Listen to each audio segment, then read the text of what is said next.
يصلون على النبي يا أيها الذين آمنوا صلوا عليه وسلموا تسليما اللهم صل وسلم على سيدنا محمد وآله وأصحابه وبارك وسلم صلاة وسلاما عليك يا رسول الله نحمده ونصلي ونسلم على رسوله الكريم أما بعد أعوذ بالله من الشيطان الرجيم بسم الله الرحمن الرحيم باب الإيمان بالقدر الفصل الأول عن عبد الله بن عمرو قال قال رسول الله صلى الله عليه وسلم كتب الله مقادير الخلائق قبل أن يخلق السماوات والأرض ب50,000 سنة قال وكان عرشه على الماء رواه مسلم.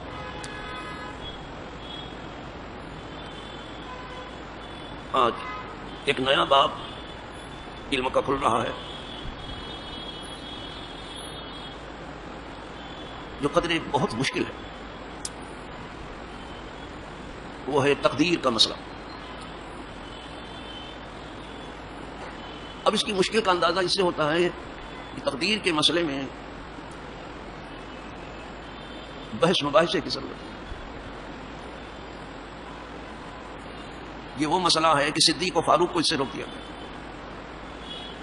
اب اس کی نزاکت کا آپ کو اندازہ ہو جانا چاہیے. بس جو کچھ اللہ کے رسول نے آپ کے حوالے کیا لے لیجئے اور جو سمجھا دیا وہ سمجھ جائیے. اس میں زیادہ عقل لگائیں گے تو زیادہ پریشان ہوں گے. قدر دال کے سکون کے ساتھ بھی ہے جسے آپ جذب کہتے ہیں، اور قدر بھی ہے یعنی دال کے حرکت کے ساتھ بھی ہے، اس میں فتح کیا. دونوں کے معنی ایک ہے، چاہے قدر کہو چاہے قدر کہو، دونوں کے معنی ہیں اندازہ. تقدیر کیا ہے؟ قدرت کا ایک اندازہ ہے، اور جو قدرت نے اندازہ کر لیا اس سے ذرا بھی کوئی ادھر ادھر نہیں ہو سکتا. لیکن یہ نہ سمجھیے گا کہ ہم کیا کریں، ہماری تو قسمت ہی میں یہ لکھا ہے. تو آپ یہ نہ سمجھیے کہ قسمت میں لکھا اس کی وجہ سے آپ مجبور ہیں کہ وہ کرو. قسمت میں تو وہ لکھا گیا جو آپ کرنے والے تھے. اس نے دیکھ لیا کہ یہ بندہ کیا کرے گا، وہ لکھ دیا اس نے. تو جو ہم کرنے والے تھے وہ لکھا گیا، یہ نہیں کہ اس نے لکھ دیا تو ہم مجبور ہیں کرنے کے لیے. یہی بھول ہے آدمی. اب آدمی کی ہوشیاری کا حال یہ ہے، کتنا ہوشیار ہے آدمی، کوئی حد ہے اس کی ہوشیاری.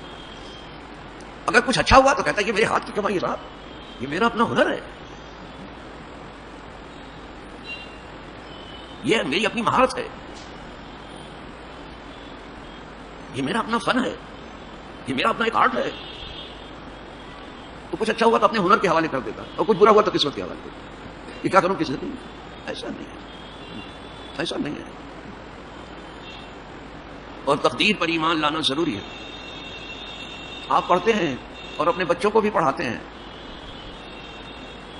لیکن اب بچے بیچارے کیا سمجھ بوجھ کے پڑھیں گے؟ باپ کو ہی کچھ پتا نہیں ہے، باپ کا ٹھکانا. جب آپ ایمان مفصل پڑھتے ہیں، پہلے تو ایمان مجمل پڑھتے ہیں یعنی شارٹ میں، پھر ڈیٹیل میں پڑھتے ہیں، ڈیٹیل میں جو ہے وہ ایمان مفصل ہے.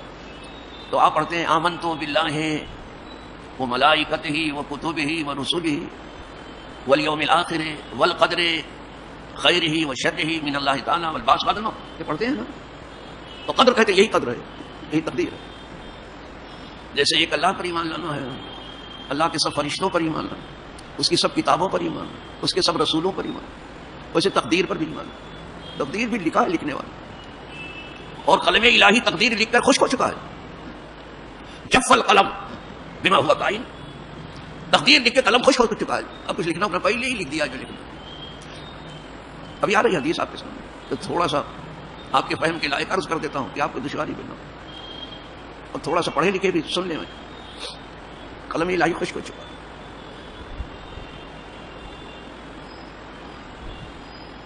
تو یہ ہے مسئلہ تقدیر.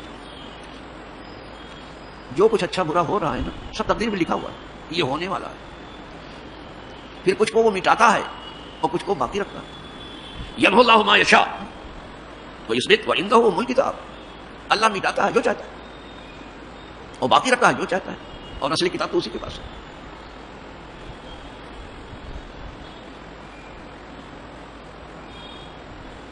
اور یہ سن لیجئے، یہ باب جو کھلا ہے ابھی تقدیر کا، یہ بہت دور تک چلے گا. یعنی حضور نے اس کو کسی حد تک اپنے امت پر کھولا ہے. ویسے تو تقدیر کا علم کسی کو نہیں دیا گیا، لیکن اللہ نے اپنے محبوب کو وہ علم دیا جو کسی کو نہیں ہے. تو جتنا آپ نے چاہا اپنی امت کے حوالے کر دیا، جو ان کے لائق تھا،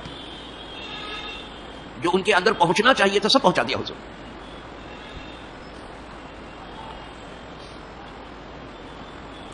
ابھی پہلی فصل سے بحث ہے، الفصل الاول. فصل اول میں زیادہ تر بخاری اور مسلم کی حدیثیں ہوتی ہیں. یہ مسلم شریف کی حدیث آ رہی ہے. راوی ہیں جناب عبداللہ ابن عمر. یہ سن کے بھی یاد رکھتے تھے اور لکھ کر کے بھی یاد رکھتے تھے.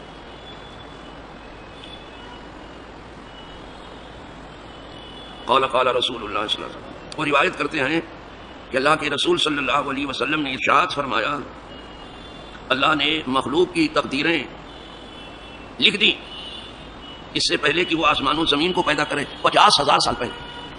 ابھی زمین و آسمان پیدا نہیں ہوئے تھے، اس سے 50,000 سال پہلے اپنے بندوں کی تقدیر لکھ دی ہے. اس کو تو سب معلوم ہے. یہ قدرت کا اندازہ، جو قدرت کے خاص بندے ہیں ان کا اندازہ کتنا صحیح ہوتا ہے. پھر وہ تو قدرت ہے. قدر کے معنی اندازہ. اسی سے جو ہے شب قدر ہے تو بھی اندازے کی رات ہے. مزے کی بات ہے، شب قدر بھی چھپی ہوئی ہے، ڈھونڈو تو ملتی ہے. اور تقدیر بھی چھپی ہوئی ہے، ظاہر نہیں ہے. کہاں پہنچے تقدیر تک، تقدیر میں کیا لکھا ہوا ہے.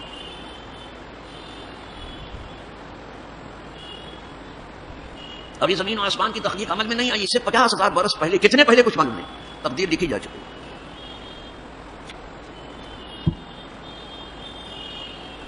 وَكَانَ عَرْشُهُ عَلَى الْمَاءِ.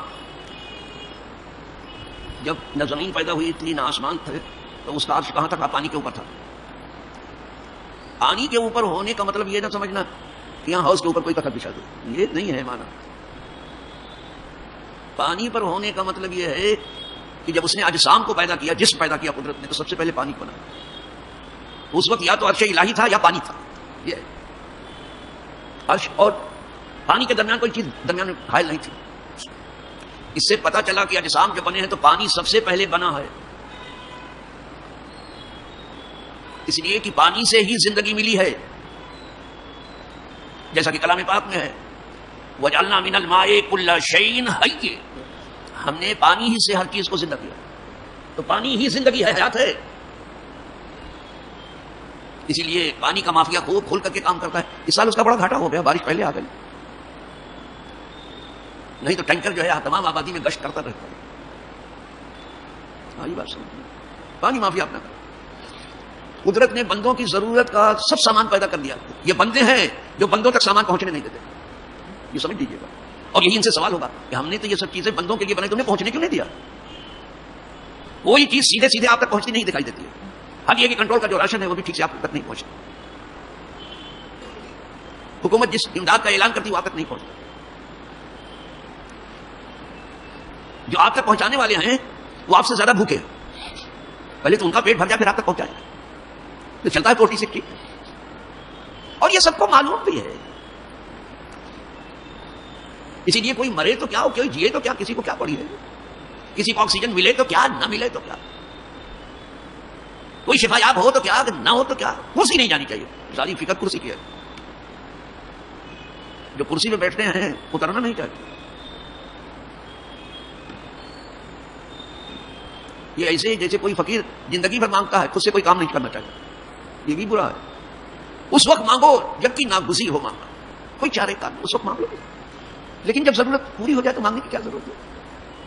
تو کیا انگارہ مانگ رہے ہو کہ روپیہ مانگ رہے ہو؟ حدیث پاک میں وہ انگارہ مانگ رہا ہے. جب آپ کو ضرورت ہے کیوں مانگتے ہو؟ نہ ہم یہاں شاہوں کا حال صحیح دیکھ رہے ہیں، اللہ ماشاء اللہ، نہ گداؤں کا حال صحیح دیکھ رہے ہیں. یہاں کے شاہوں کا عجیب واقع ہوئے ہیں.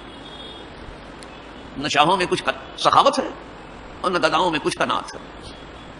اور اگر مالداروں میں سخاوت ہوتی ہے اور غریبوں میں قناعت، تو بھیک مانگنے کا رسم دنیا سے ختم ہو چکا ہوتا. بھیک مانگنے کی رسم کیوں لوگوں کو مجبور کر رہے ہو بھیک مانگنے پر؟ کہ مانگے تو دے. تو اس کا عرش جو ہے پانی پر تھا، کا مطلب سمجھ لیا. کہ اجسام میں پانی سب سے پہلے پیدا ہو. اور یہ بھی سن لیجیے زندگی آئی بھی پہلے پانی میں. پانی زندگی ہے. اور پانی کے بارے میں ہے کہ ایک پانی ایسا ہے کہ پی لو تو مرو گے نہیں, وہ آب حیات ہے. اب لوگ ویکسین کو آب حیات کا درجہ دینا چاہتے ہیں, یہ آپ لگوا لیں, یہ لگوا لو نہیں تو بڑا برا ہو جائے گا. آب حیات یعنی آب حیات پی لو نہیں مرو گے. کیا ہم نے نہیں دیکھا اس دنیا میں کہ کوئی کچھ کھا کر کے ہمیشہ جیے گا یا کوئی کچھ پی کر کے ہمیشہ جیے گا. اور آب حیات بھی پردے میں ہے, چھپا ہوا ہے, نہیں تو ہر کوئی وہاں جا کے پی کے آتا ہی ہے. پہلے آب حیات پی آئے اس کے بعد پھر کچھ بات کرتے. کہتے ہیں سکندر اس کی تلاش میں گیا تھا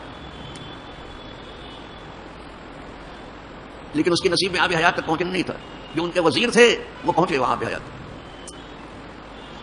اس چشمے کا پانی پی لو نا تو پھر نہیں مرو. تو پانی ہی زندگی ہے اور سب سے پہلے زندگی پانی ہی میں آئی. اس لیے پانی کی قدر کرو. ایک بوند پانی بھی بلا وجہ مت گراؤ. ایک بوند کی بات کر رہا ہوں, یہ ہمارے دین کی تعلیم ہے. لیکن کچھ لوگ جب ہاؤس پہ بیٹھ جاتے ہیں تو پانی اتنا گراتے ہیں کہ لگتا ہے آج یہ ہاؤس خالی کر کے ہی اٹھیں گے. یہ کیا کر رہے ہو آپ, کیا کر رہے ہو؟ اور یہیں سے سمجھ میں آتا ہے جو ایک بوند پانی گرانے کو بلا وجہ منع کرتا ہے وہ خون بہانے کی اجازت کیسے دے گا؟ تو خون بہانے کی اجازت کیسے دے گا؟ لیکن دنیا نے ہوشیاری سے اپنی مطلب براری کے لیے, اپنے سیاسی اور اقتصادی فوائد کے لیے ایک گل گباڑا کر کے رکھا ہے, دہشت گردی کا. اور اس سے بھی کام نہیں چلا تو اب دنیا نے کرونا شروع کر دیا. یہ 9/11 سے کم نہیں ہے, دنیا کا فتنہ ہے. کیا کورونا نے کہہ دیا ہے کہ 5 بجے تک دکان کھلی کر رکھو, آئیں گے نہیں, اور 6 بجے فوراً نماز آئیں گے؟ کہا ہے آپ سے کورونا نے کبھی؟ کیا کرتے ہو آپ؟ دن بھر کھلی رکھو دکان, رات کو بند رکھو, کافی رات کو ہم نکلیں گے, دن بھر نہیں. دن بھر کہا رہتا ہے کورونا. کیا بیوقوف دنیا کو بنا رہے ہو. دن بھر کورونا کدھر تھا, کیوں نہیں نکلا دن کو؟ رات کا کرفیو. کیا پبلک کو پولیس کے ڈنڈے ہی کے نیچے رکھنا ہے؟ کیا چین سے جینے نہیں دینا ہے؟ لیکن یہ کسی ایک ملک کا فتنہ نہیں ہے کہ اس ملک کے خلاف رویہ سخن کر لیے. دنیا کا فتنہ. چند عقل والے کھڑے ہو گئے اور لگے رونا. مرض کا کہیں پتہ نہیں, آگے حیات پی لو ویکسین کے نام پر. تعجب تو یہ ہے کہ وہ جو شاہ حرم کہلاتے ہیں انہوں نے قید لگا دیا کہ کوئی بھی حاجی صاحب آئے آب زمزم سے پہلے آب حیات پی کے آئے, یعنی ویکسین لگوا کر. کیسے آدمی کو چن کر کے بٹھایا ہے مغرب نے کہ میری ایک بات سے انحراف نہیں کرنا, پہلے آب حیات پی کے آنا پھر یہاں آ کے آب زمزم پینا. ارے جہاں کی ہوا میں اور جہاں کے ذروں میں شفا ہے وہاں ویکسین کی بات کر رہے ہو آپ, وہاں سوشل ڈسٹینس کی بات کر رہے ہو آپ.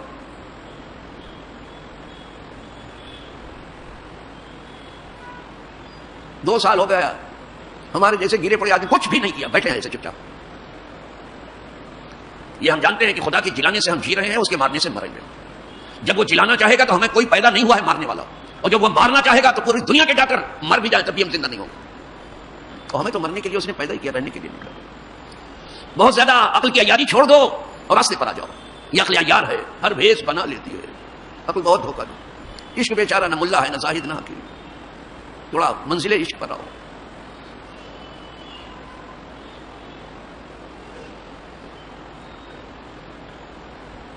تو اس کا عرش پانی پر تھا, یعنی عرش الہی.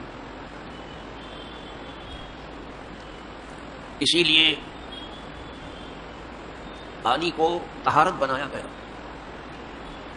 زندگی بھی پانی سے ہے اور طہارت بھی پانی سے. ہمارا جسم پانی ہی سے صاف ہوتا ہے, ہمارے کپڑے پانی ہی سے صاف ہوتے ہیں, ہماری تمام چیزیں پانی ہی سے دھوئی جاتی ہیں. ارے اور تو جانے دیجیے. اور قلب پاک مصطفی شب معراج میں آب زمزم سے ہی دھویا گیا. تو یہ پانی ہمارے ظاہر کی بھی طہارت ہے, باطن کی بھی طہارت ہے. لہذا پانی کوئی مانگے تو اسے دو. آپ دیہاتوں میں تو آگ بھی جلاتے ہیں مانگ کر کے. ہمارے دیہات میں کسی گھر میں چراغ بھی جلاتے ہیں مانگ کر کے. ذرا دیکھ لو کہ کتنی آبادیاں ہیں جو آج بھی اندھیرے میں ڈوبی ہوئی ہیں, کوئی بندوبست نہیں. باتیں لمبی چوڑی کوئی کرنا.